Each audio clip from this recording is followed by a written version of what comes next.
గత ప్రభుత్వంలో lift irrigation ప్రాజెక్టులు అన్నింటినీ ఆపేస్తే తాము వాటిని తిరిగి ప్రారంభిస్తామని జగ్గంపేట ఎమ్మెల్యే జ్యోతుల నెహ్రూ అన్నారు. కాకినాడ జిల్లా జగ్గంపేట మండలం రామవరం వద్ద ఉన్న పురుషోత్తపట్నం ఫేజ్ 2 పంపులను ప్రతిపాడు ఎమ్మెల్యే వరపుల సత్యప్రభ పిఠాపురం జనసేన ఇన్ఛార్జ్ మర్రెడ్డి శ్రీనివాస్తో కలిసి ఆయన ప్రారంభించారు. ఈ సందర్భంగా ఎమ్మెల్యేలు మాట్లాడుతూ పురుషోత్తపట్నం ఎత్తిపోతల పథకం తెలుగుదేశం ప్రభుత్వంలో అప్పటి ముఖ్యమంత్రి చంద్రబాబు ప్రారంభించారని, అప్పటి నుండి స్థానిక ఎమ్మెల్యేలు ప్రారంభించడం ఆనవాయితీగా వస్తుందన్నారు. కానీ గడిచిన 5 సంవత్సరాల్లో వైసీపీ ఎమ్మెల్యేలకు అలాంటి అవకాశం జగన్మోహన్ రెడ్డి ఇవ్వలేదన్నారు. దీంతో ఎత్తిపోతల పథకాలన్నీ పనిచేయకుండా పోయాయని, కూటమి ప్రభుత్వం వచ్చిన తరువాత మరమ్మతులు చేయించి నీటిని విడుదల చేస్తున్నట్లు వెల్లడించారు. ఏలేరులో నీటి సామర్థ్యాన్ని పెంచి రైతులందరికీ నీళ్లు అందించేందుకు పంపుల్ని ప్రారంభించామన్నారు. సెకండ్ ఫేజ్ ఈ పంపును ఈరోజు ప్రారంభించడం జరిగింది. దీన్ని ఎప్పుడూ ఆనవాయితీగా ఎవరు శాసనసభ్యులు అయితే బట్ ప్రారంభం చేయడం ఆనవాయితీగా వస్తుంది. అయితే దురదృష్టం వాళ్ళకి ఎప్పుడే పొద్దురు మాత్రం స్విచ్ ఆన్ చేయలేదు. రాలేదు. మళ్ళీ తిరిగి బాగా వచ్చింది ఆ అదృష్టం. ఆనాడు మేమే ప్రారంభించే మా నాయకుడు చంద్రబాబు నాయుడు గారితో మళ్ళీ ఈరోజు తిరిగి ప్రారంభం చేశాను.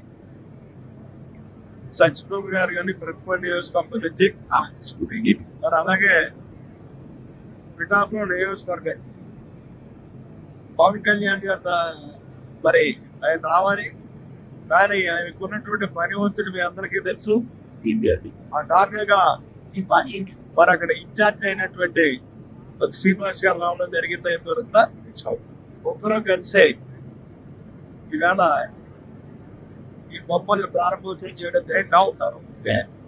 అయితే ప్రస్తుతం ఖరీఫ్ సీజన్ స్టార్ట్ అయ్యి ఎత్తిపోవడాలు బాగా ఉన్నా ఏలేరులో మాత్రం గాలి వచ్చి పైన వర్షం పడక చక్క మనకు అందుబాటులో నీరు లేకుండా పోయింది. అయితే ప్రస్తుతానికి తాత్కాలికంగా ఈ రోజులు కట్టినట్టు వర్షం సాధ్యంగా మొన్నటి దాకా కేవలం 3.36 టీఎంసీ వాటర్ ఉంటే ఇవాళ 5 టీఎంసీ వరకు కూడా చేయలేటువంటి పరిస్థితి ఇప్పుడు ఇది కూడా తోడైంది.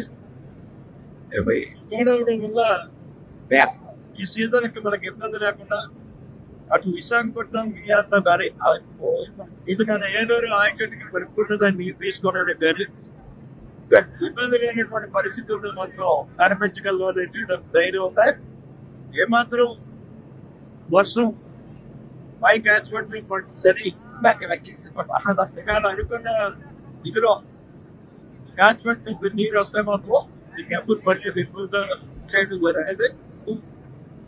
అయితే ఇక్కడ నుంచి క్యాచ్మెంట్ నీరు కానీ తక్కువ అయితే లభ్యం తక్కువ అయినట్లేదు. నెట్టూరు నీరు కూడా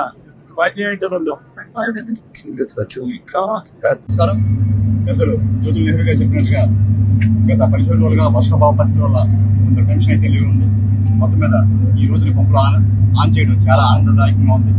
తప్పకుండా ఇప్పటికే గోదావరికి వర్షాన్ని రిలీజ్ చేస్తారంటారా ఆ ఇబ్బందులు. అదేవిధంగా మెటీరియలాజికల్ రిపోర్ట్స్ కూడా డెఫినెట్గా మనకి ఇన్ఫోర్స్ ఉంటాయని చెప్తున్నారు.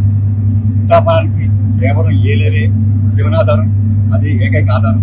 ఈ పంపులు ఆన్ చేయడం అనేది చాలా సూచించడం. తప్పకుండా పెద్దలు చెప్పినట్టుగా చాలా బాధ్యతాయుతమైనటువంటి ప్రభుత్వానికి అనుక్షణం కూడా పరిస్థితిని పర్యవేక్షించి అదనంగా కూడా చర్యలు ఉంటాయి. అదేవిధంగా ఈ రోజు చేసినటువంటి కార్యక్రమం ఎన్డీఏ ప్రభుత్వం నేతృత్వంలో నారా చంద్రబాబు నాయుడు గారి నేతృత్వంలో ఈ ప్రభుత్వం చాలా బాధ్యతాయుతమైన ప్రభుత్వం. ప్రజలకి రైతులకి అందరికీ కూడా అందుబాటులో ఉంటూ వాళ్ళ సమస్యల పరిష్కారంగా ప్రతి క్షణం కూడా మీ అందరం కూడా కృషి చేస్తామని ఈ సందర్భంగా తెలియజేస్తున్నాం.